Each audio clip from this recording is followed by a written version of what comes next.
¿Qué tal, amigos? Una edición más de su programa Punto de Vista Global que se transmite desde Nueva York, Estados Unidos. El agradecimiento de siempre a nuestra audiencia que nos permite ingresar en vuestros hogares. Nuestro objetivo es llegar a cada uno de ustedes con información veraz, con objetividad, con imparcialidad, con profesionalismo como nos caracteriza. Hoy nos acompaña desde Ecuador, vía Skype, Virgilio Hernández. Es abogado, político, exasambleísta, catedrático, constitucionalista, investigador, entre otros créditos. Con el abogado estaremos analizando 3 temas de la coyuntura actual que atraviesa el Ecuador. Primer tema: coronavirus en Ecuador, transición del aislamiento al distanciamiento social, muerte cruzada, proyectos de ley de economía urgente enviado por el Ejecutivo a la Asamblea Nacional. Abogado, gracias por aceptar nuestra invitación al programa Punto de Vista Global. Bienvenido. Un gusto poder conversar con ustedes y a través de ustedes con quienes tienen la bondad de vernos en el mundo. Un abrazo, una satisfacción poder estar en su programa. Comenzamos, abogado. Desde su criterio con relación al brote tan incontrolable del COVID-19 en Ecuador, ¿cuál es su criterio? Mire, que la epidemia del COVID-19 en el Ecuador devela otra serie de crisis que ya estaban latentes, que ya existían. La epidemia del COVID pone en evidencia la profunda crisis del sistema sanitario ecuatoriano.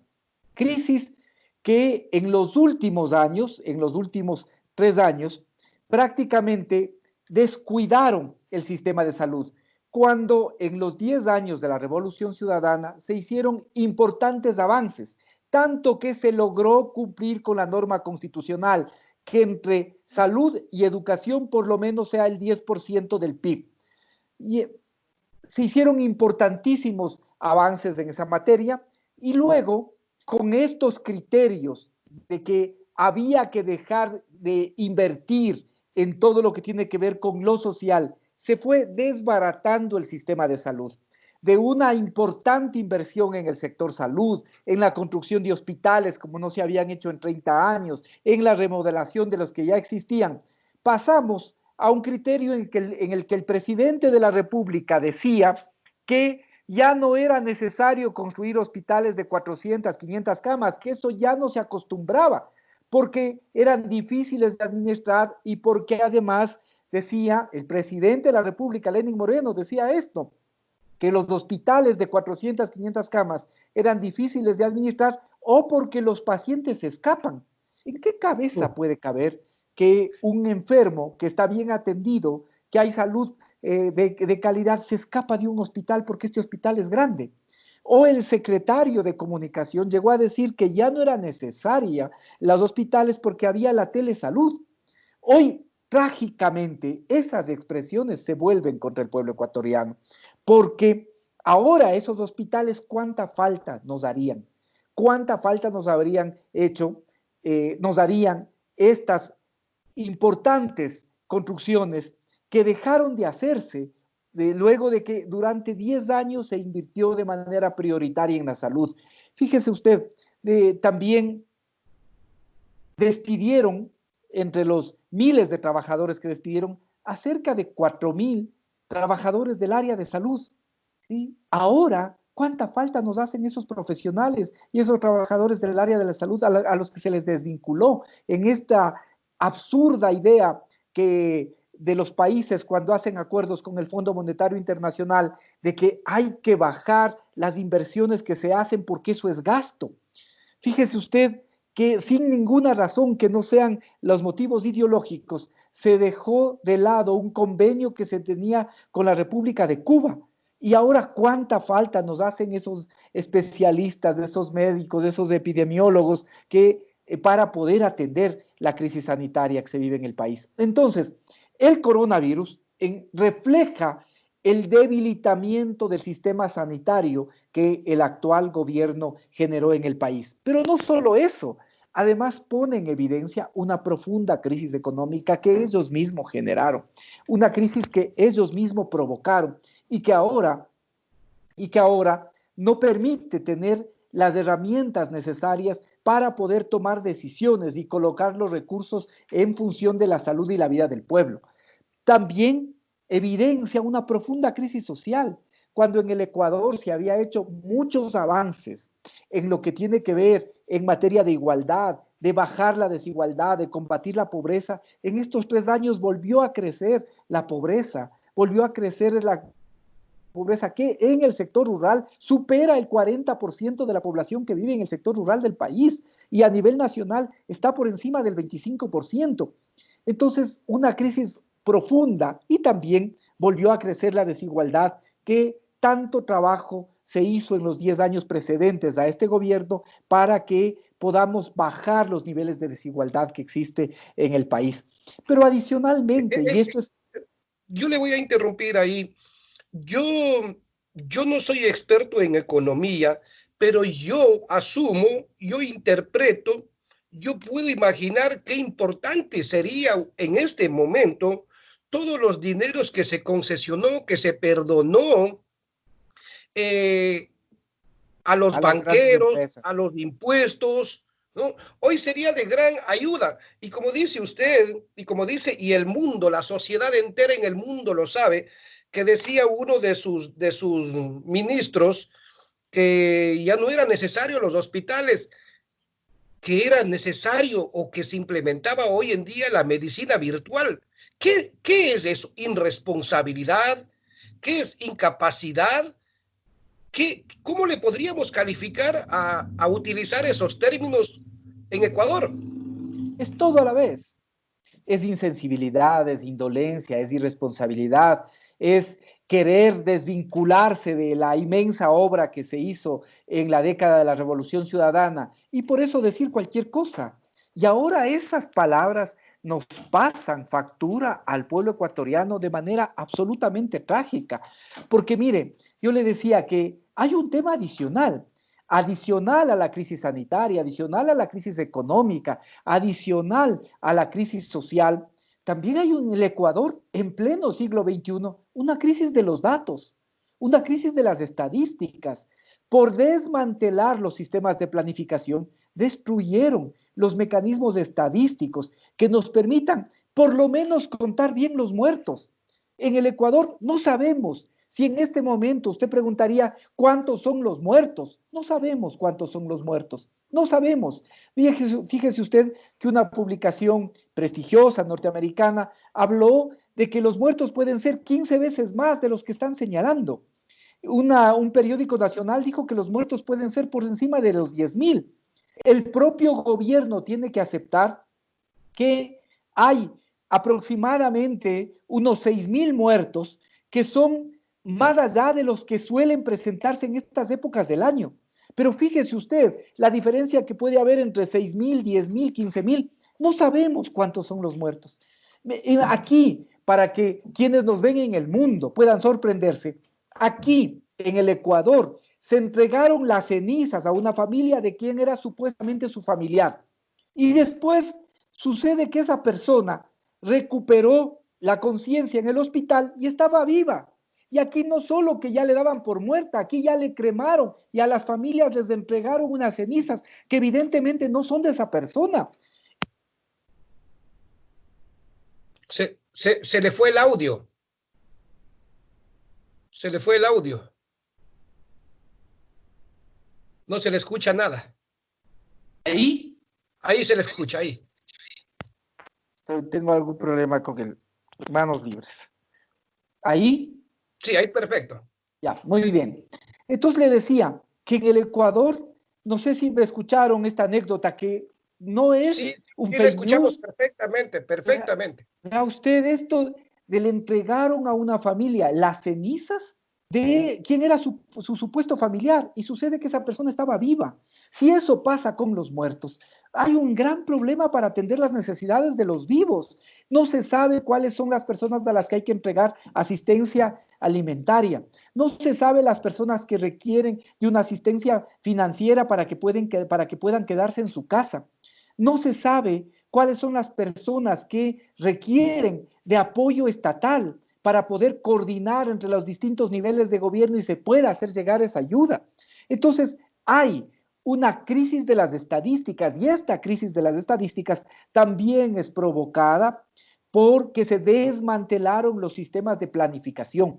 Y no conforme con todo esto que le digo, crisis sanitaria, crisis económica, crisis social, crisis de las estadísticas, el gobierno también se da el lujo de despreciar una crisis, de despreciar un consenso político. Cuando todas las fuerzas políticas le dicen al gobierno, no pague la deuda externa, el gobierno paga la deuda externa.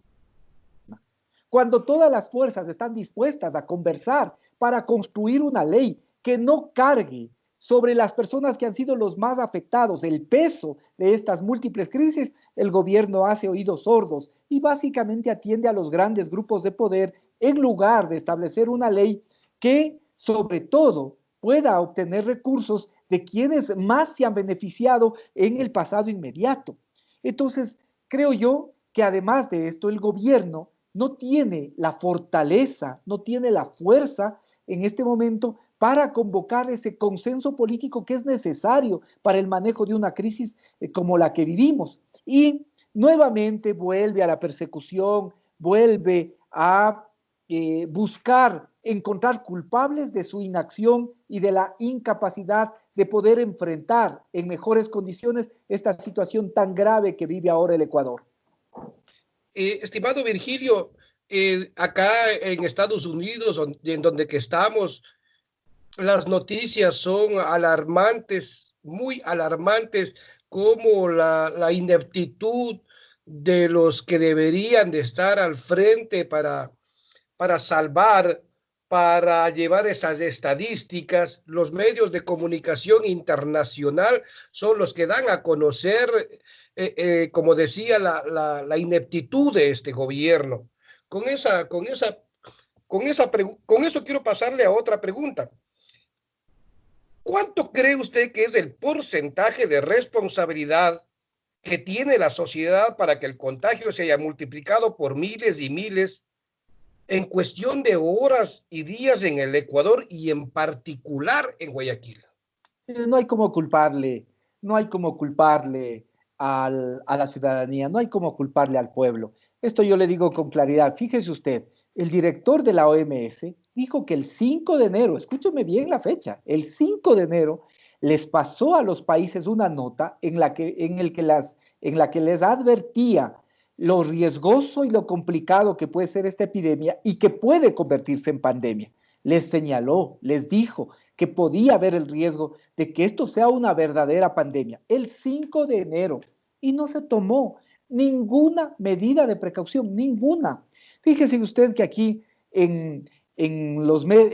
hace unas semanas, ya seguramente algunos meses, el vicepresidente de la República, a propósito de comentar un viaje que tenía una invitación a la China, dijo que él va a ir a la China para traer inversiones y que si trae el coronavirus, ¿sí? Por el país, trabajando por el país, que no le importa. Fíjese usted con qué nivel de irresponsabilidad se actuaba, haciendo broma de lo que ahora nos cuesta lágrimas y dolor a los ecuatorianos. Pero todas estas cosas que le digo son expresiones de nuestras máximas autoridades, del presidente, el secretario de Comunicación, el vicepresidente que bromeó con el tema del coronavirus y decir que si tiene que ir a China y que si para traer inversiones a favor del Ecuador vuelve con coronavirus, que está dispuesto a ese riesgo, bromeando con algo que ya en ese momento se advertía que podía ser tan serio. Después, pasaron 45 días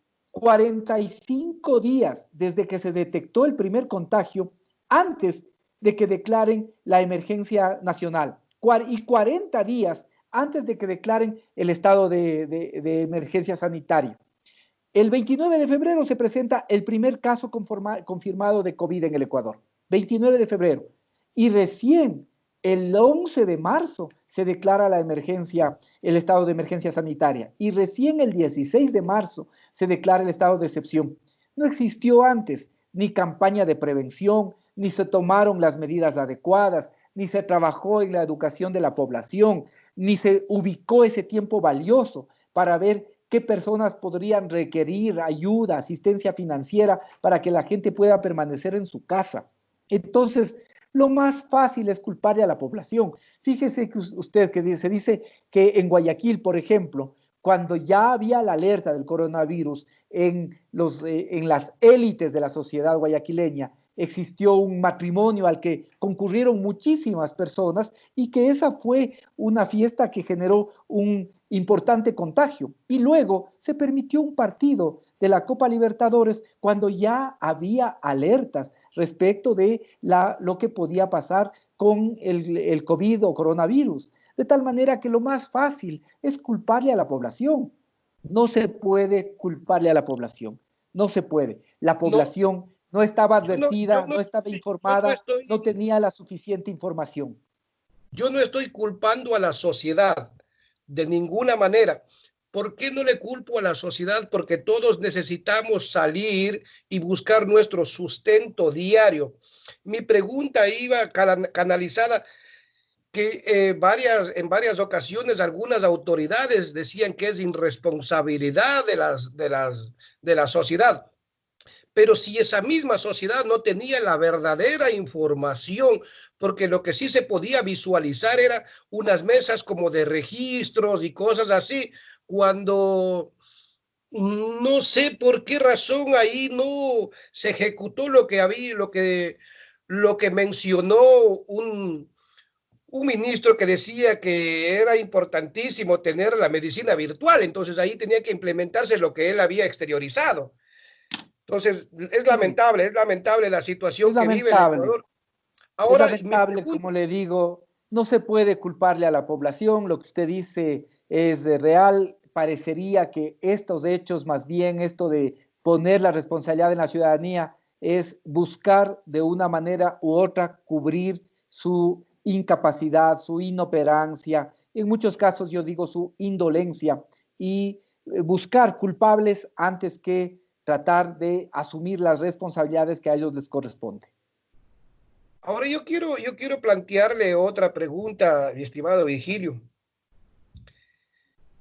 ¿No es muy prematuro para el 4 de mayo que tomen la decisión las autoridades seccionales para llamar de o hacer la transición del aislamiento al distanciamiento social? O sea, no es demasiado prematuro e irresponsable de parte de los gobiernos, de parte del gobierno, y sumado a eso, endosar la responsabilidad a los gobiernos seccionales. O sea, eh, prácticamente está lavándose las manos con la responsabilidad que tiene que dirigir. ¿Qué falta de qué? De liderazgo, de autoridad, incapacidad. ¿Falta de qué es eso?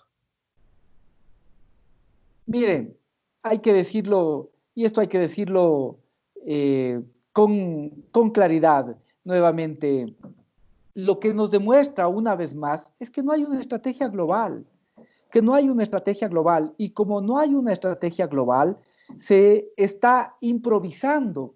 Se habla del semáforo sin que eso se haya socializado con la población. Esto es bien importante. Lo dice la OMS, lo dice la hoja de ruta de la Unión Europea. Hay que empoderar a la ciudadanía. Solo basta ver aquí en el Ecuador cómo se utiliza la mascarilla, se utilizan los guantes, y eso demuestra que no hay una adecuada campaña de información, de comunicación.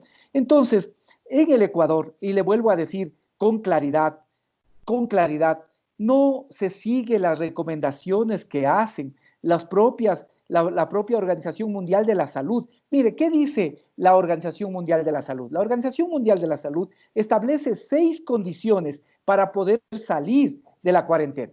Primero, controlar la transmisión del virus, que el virus esté controlado. Esto es fundamental. Y para poder garantizar, controlar la transmisión del virus, el segundo criterio de la OMS es garantizar la disponibilidad de salud pública. Esto es fundamental. ¿Cómo en este momento vamos a poder decir que ya el 4 de mayo se va a poder pasar de la etapa de aislamiento a la de alejamiento, así le han llamado de manera, no sé, así han llamado pintoresca para ponerle, para decirlo de algún modo, cuando en el país todavía no se han hecho las suficientes pruebas.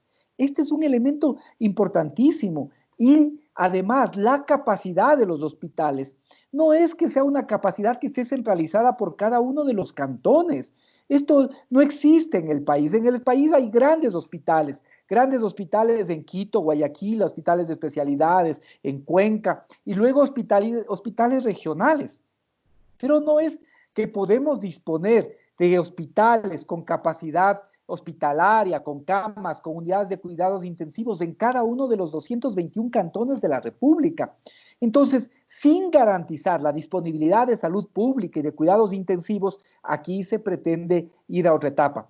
¿Cuál es el otro criterio de la OMS? Minimizar el riesgo en entornos expuestos. Sí, para eso, sí, que estamos hablando de una reconfiguración de la vida pública. Es necesario trabajar con la ciudadanía para que la ciudadanía sepa cómo se tiene que comportar en la vía pública, cómo se tiene que comportar en los espacios públicos, cómo se tiene que comportar en los espacios que se vayan paulatinamente abriendo. Nada de eso aquí se ha hecho. Nada de eso aquí se ha hecho. ¿Qué es lo que más dice la OMS? Poner en marcha medidas de prevención en el trabajo. ¿Cuándo hay? ¿O cuándo se ha presentado un plan de las empresas y del sector público en el que establezca cuáles serían los mecanismos de prevención en cada una de estas instituciones? ¿Sí? Luego, ¿qué es lo que dice? Que se tenga la capacidad de controlar el riesgo de casos importados. Aquí no hay una sola cosa respecto de esto. ¿Qué va a pasar si se vuelven a abrir después los terminales interprovinciales o después el aeropuerto de Quito y Guayaquil, que no pueden estar permanentemente cerrados? Y sexto, ¿qué es lo que dice la Organización Mundial de la Salud? Dice que tiene que haber corresponsabilidad con la población. Y para que exista corresponsabilidad con la población, tiene que estar una ciudadanía informada.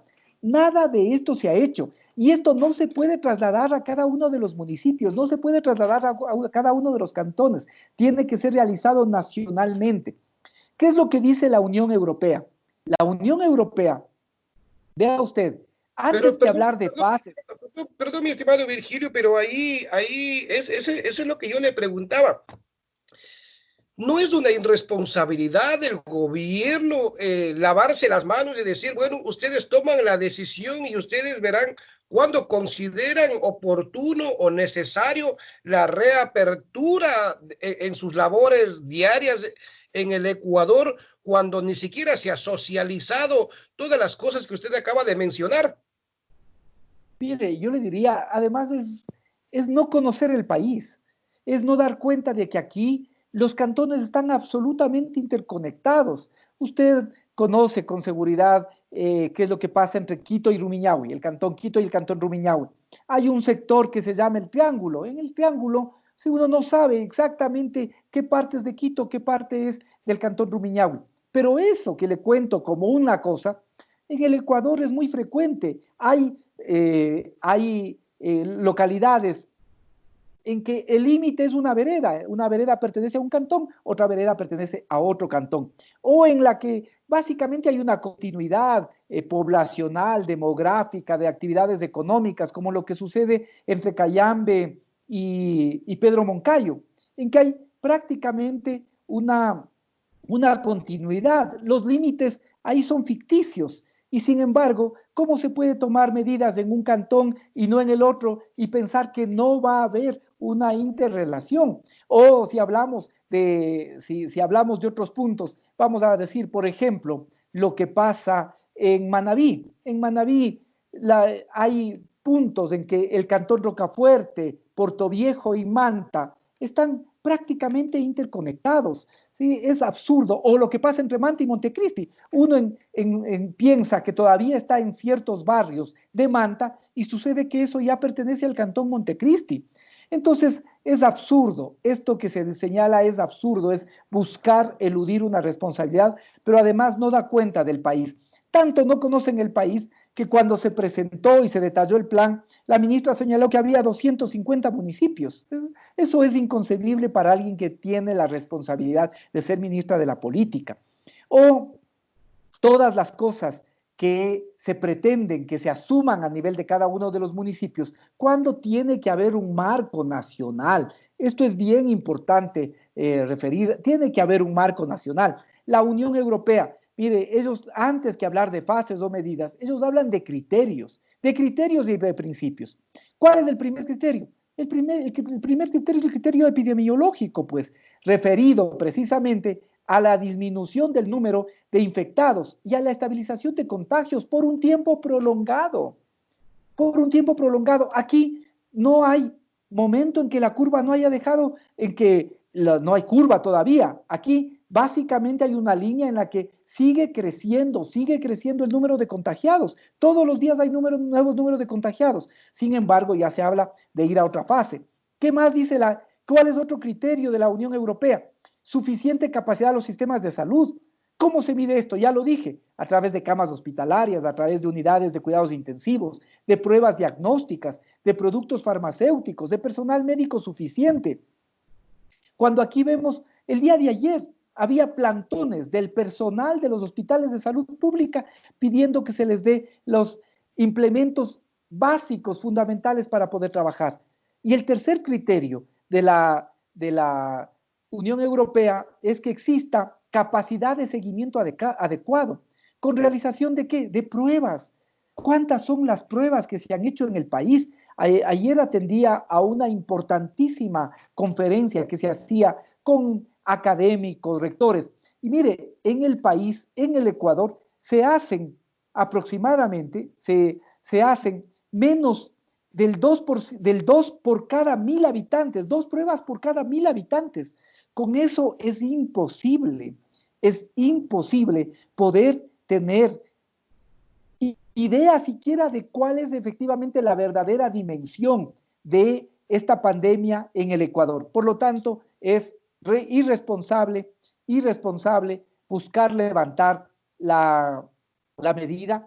Yo creo que aquí se está atendiendo básicamente a criterios económicos, políticos, antes que a criterios científicos. Y la Unión Europea lo vuelve a decir, el primer elemento con el que deben basarse es con criterios científicos. Y en esta decisión yo no veo que exista criterio científico. Desde el punto de la sociedad, usted como, valga la redundancia, como miembro de la sociedad, como ex asambleísta, ¿cuál sería la mejor opción o cuál sería el método que se utilizaría para mitigar este contagio o este rebrote que podría darse a partir del 4 de mayo en el caso de reabrirse la vida normal, llamemos, en Ecuador? Mire, ya lo que ha pasado ahora es que la mayor cantidad de alcaldes, además agrupados en las provincias, les han dicho que eso no es posible. Les han dicho, la mayor parte, he escuchado ya a las autoridades de Pichincha, he escuchado a las autoridades de Cotopaxi, de Imbabura, ¿sí? De Manabí, que le han dicho que no van los municipios a levantar esta medida y que además van a actuar conjuntamente en la decisión que tomen en los COE provinciales, de tal forma que eso demuestra una vez más su poco conocimiento y creo yo que también evidencia que están buscando dejar de asumir una responsabilidad que les corresponde para trasladar eso a los municipios. Ahora yo con esta pregunta quiero terminar este punto, esta parte de la entrevista, pero no es el Ministerio de Salud el que toma la última decisión, no es el COE a nivel nacional quien toma la última decisión, tiene la última palabra y no que sea opcional en los cantones. Así debería ser. En este caso, tratándose de una emergencia nacional, en un país que no es un país, que no es un Estado federal, que es un país unitario, así debería ser. Se debería recoger o partir de recoger lo que son los datos, lo que es la información desde el nivel parroquial, al nivel cantonal, agrupar en el nivel provincial y luego con esos elementos tomar una decisión en el nivel provincial. Aquí, lamentablemente, se está pretendiendo actuar de manera inversa. El nivel nacional, que es el que tiene la mejor información, que es el que tiene los datos, que es el que controla el Sistema Nacional de Salud, pretende dejar esa decisión en los municipios, lo cual puede generar un agravamiento de la situación que ya en este momento es dramática, dolorosa en el Ecuador y fundamentalmente en la ciudad de Guayaquil. Vamos a pasar al último tema, que es la muerte cruzada. ¿Qué tan positivo es para el Ecuador de prosperar esta idea, esta petición que tienen algunas autoridades en intentar llevar a cabo la muerte cruzada?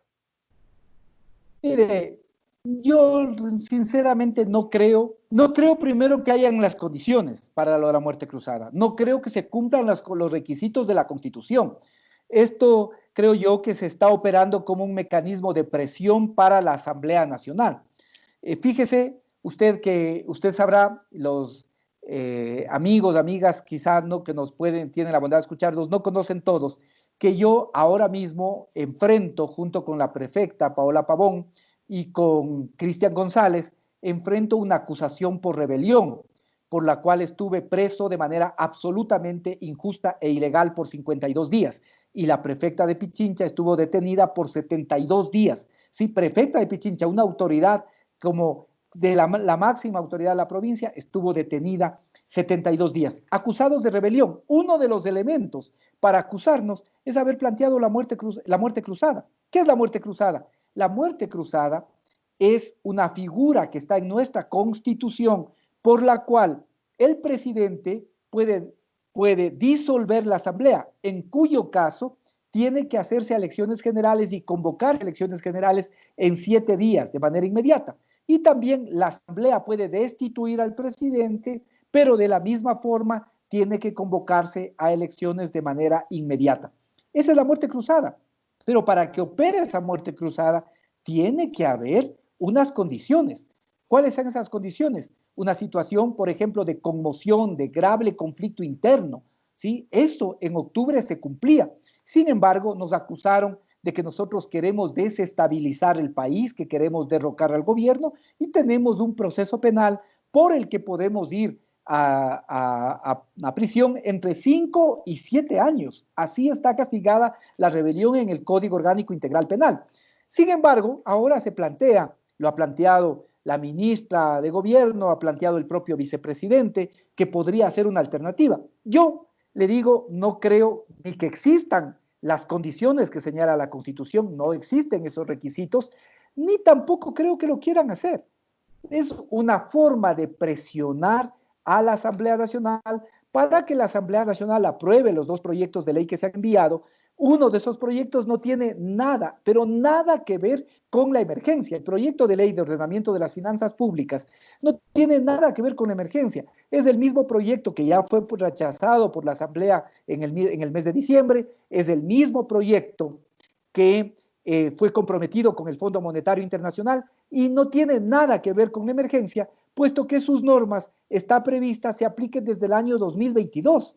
Fíjese usted. Pero entonces ahí no sería que, porque ya venimos escuchando precisamente desde la autoridad como es la ministra Paula Romo, que dijo que no descartaba la posibilidad de una muerte cruzada. Eso no es limpiar los obstáculos llamado Asamblea Nacional para dictar leyes por emergencia y estos compromisos adquiridos con el Fondo Monetario Internacional. Sí, pero yo le digo, yo creería que es más una presión para la Asamblea, para que la Asamblea apruebe esa ley, la ley de ordenamiento de las finanzas públicas, que como le vuelvo a señalar, no tiene nada que ver, no tiene nada que ver que sus normas empezarán a regir desde el presupuesto del año 2022. Imagínense, cuando ya ni siquiera sean gobierno estas personas que se les cumple su periodo en mayo del siguiente año. Entonces, esa ley no tiene nada que ver con el tema de la emergencia. Y la otra ley es una ley que no cumple con los principios de la Constitución ecuatoriana en materia tributaria, no es progresiva, no es una ley que se cobre en función de cuánto tiene la gente. Se pretende medidas que lo que harían es recargar el peso de la crisis en las personas que ya están más afectadas. Le menciono algo, se busca que exista un aporte de todas las personas desde que ganan $500, la asamblea ha subido un poco, ha hecho desde $720, pero en cambio se mantiene un impuesto plano del 5% para todas las empresas que tuvieron utilidades por encima del $1.000.000 en el ejercicio del año 2019. El presidente dijo en el año 2018, la asamblea ha modificado y ha dicho que es en el ejercicio del año 2019. Pero en el Ecuador debe haber habido empresas que ganaron $1.000.000, pero existieron otras que ganaron mucho más. El sistema financiero bancario ganó en torno a los $500 millones. Por lo tanto, tiene que contribuir mucho más que lo que en este momento se está pretendiendo que se lo haga. Tiene que haber redistribución, tiene que haber un impuesto al patrimonio. En este momento no se puede afectar a quienes ya han sido muy complicados con la epidemia del COVID, sin dejar de cobrar a los grandes patrimonios. Y además, hablar en un impuesto al patrimonio no es una cosa que solo sucede en el Ecuador, es una cosa que está vigente en países como Francia, Italia, España, los Países Bajos, ¿sí? Existen este tipo de impuestos. Sin embargo, aquí no se lo quiere hacer, se quiere seguir pensando en cómo lograr recursos de los mismos sectores populares que ya están muy golpeados por esta terrible pandemia que ahora nos afecta como Ecuador. Pero también creo que es súper irresponsable de parte del gobierno y yo asumo lo que voy a decir. ¿Cómo se pretende que el pueblo continúe aportando o que aporte cuando ya tienen más de un mes aislados en casa, guardados en casa? O sea, no tienen, hay muchos vendedores ambulantes, comerciantes informales. ¿Cómo se pretende a ellos llegar y decir a, que aporten para salvar al Ecuador cuando hace unos meses atrás se concesionó, se perdonó miles y miles de dólares a los que realmente son los más solventes económicamente? ¿Cómo analiza desde ese punto de vista usted, estimado Vigilio? Como una indolencia. Y básicamente que se atiende consignas. Vea lo que usted acaba de decir. Se perdonó efectivamente a las grandes empresas, se les perdonó todo lo que significaba deudas que tenían con el sector con el SRI, se perdonó a las grandes empresas y sin embargo ahora se quiere extraer recursos de los sectores populares. Lo mismo, hace apenas 3 semanas se pagó 324 millones. ¿Por qué se pagó en este momento tan difícil? ¿Sí? ¿Por qué se pagó? ¿Cuáles eran los intereses para pagar? El propio Fondo Monetario, el propio Banco Mundial han señalado que en este momento la principal prioridad de los países debe ser atender la pandemia, atender esta epidemia del COVID-19. Sin embargo, aquí se pagó. ¿Será que se estaba pensando efectivamente en el interés del país? Se dijo cuando se pagó que se lo hacía para traer 2.000 millones. ¿Sí? Esos 2.000 millones, hasta ahora, más allá de los créditos que ya estaban comprometidos con el BID, la CAP, ¿sí? Más allá de eso, no vemos esos 2.000 millones. Pero sin embargo, se pagó 324 millones. ¿Por qué se pagó? ¿A quiénes estaba buscando satisfacer? ¿Quiénes eran los tenedores de estos papeles de la deuda que en el marco de esta profunda crisis, sin embargo, se vieron beneficiados con el pago de la deuda? Aquí hay indolencia, aquí no le importa, eso es lo que yo creo, ya no les importa el dolor que estamos enfrentando y que estamos pasando la gran parte de los ecuatorianos y fundamentalmente quienes en este momento habitan en la ciudad de Guayaquil, pero que ya no solo empieza a ser Guayaquil, la desesperación empieza a llegar también a Santa Elena, la desesperación empieza a llegar a Manabí, la desesperación empieza también a presentarse en distintos puntos de la patria. Sí, es insostenible lo que vive el Ecuador. Yo recibo mensajes, correos electrónicos, llamadas, en donde que piden prácticamente auxilio porque las autoridades en realidad no son claras y transparentes, al menos con dar las cifras de los fallecidos. Con eso y quiero yo llegar a la última pregunta. ¿Es viable o es verdad el objetivo de canalizar estos recursos recaudados para la sociedad? ¿O a dónde Mire, se dirige la recaudación de estos fondos? mire, en el proyecto de ley que están trabajando en la Asamblea, a pesar de que no han realizado cambios de fondo, cambios como los que yo le he dicho, como establecer impuesto al patrimonio, como el establecer una tabla gradual, de tal manera que estas empresas que tuvieron ingentes ganancias puedan contribuir más. Sin embargo, si hay un artículo que han incluido es que esto sea específicamente para poder atender la crisis sanitaria y también la necesidad de la reactivación y reconversión productiva que hace falta en este momento. Vamos a ver, y es muy mala señal que el propio gobierno desconfíe de sí mismo. Por eso el gobierno pone y plantea que esta cuenta, que ya ahora por lo menos se plantea que sea una cuenta que esté que sea una cuenta pública, porque inicialmente se hablaba de que sea un fideicomiso y que ese fideicomiso esté administrado por personas de la sociedad civil. Ahora ya se dice que únicamente estas personas sean las que auditen. ¿Eso de qué da cuenta? De que el gobierno duda de sí mismo. Por eso requiere alguien que audite los fondos. Pero en fin, lo que se espera es que estos recursos puedan ser dedicados para la salud, para la emergencia, para atender los grandes problemas que en este momento tiene el país también a nivel del sector productivo, que impida que se hagan más despidos, que impida que se afecte más los derechos de trabajadores. Vamos a ver qué es lo que finalmente sale de la Asamblea. Yo quizá en esto incluso puedo tener un criterio distinto al que pueden tener los legisladores. Yo creo que se requiere una ley, sí se requiere una ley, pero no cualquier ley, no una ley que afecte a los que ya han sido los más golpeados por esta crisis del COVID-19. Mi estimado Virgilio, ¿cuál sería su mensaje para la ciudadanía, para los ecuatorianos dentro y fuera del Ecuador, para terminar ya la entrevista?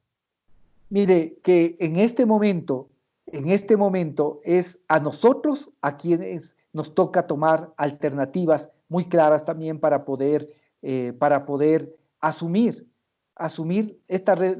inmensas responsabilidades. Yo le digo, en los próximos días seguramente tendremos que, de manera conjunta con gobiernos locales, pensar en mecanismos a través de los cuales se puedan resolver los problemas fundamentales de la gente. ¿Cuáles son los problemas fundamentales? La comida, la alimentación, la sobrevivencia, el poder atenderse adecuadamente. Esto es una situación muy compleja la que vive en el Ecuador. Lamentablemente, veo que el gobierno tiene otras prioridades. Lamentablemente, el gobierno desperdicia la oportunidad de poder generar consensos, acuerdos políticos. El gobierno desperdicia la posibilidad de generar unidad nacional y cada día tiene menos autoridad para poder conducir una difícil situación como la que en este momento se enfrenta en el Ecuador. A pesar de todo esto, le digo a quienes nos ven que sigamos firmes, que no perdamos la esperanza, que siempre hay posibilidad de que las cosas cambien y que el pueblo ecuatoriano tiene siempre en sus manos esa posibilidad de que las cosas cambien y que pueda también de esa manera demostrar que está en desacuerdo con quienes han manejado de forma tan errática esta crisis. Muchísimas gracias, mi estimado Virgilio, por aceptar esta invitación al programa Punto de Vista Global. Llegamos al final del mismo. No me resta más que solidarizarme con mi gente, con mi pueblo, con mi Ecuador de mi alma. Les envío un abrazo fraterno a todos. Muchísimas gracias por aceptarnos en vuestros hogares. Llegamos al final de nuestro programa. Mi nombre es Orlando Carrera. Un abrazo para todos. Que Dios les bendiga. Un gusto, Orlando.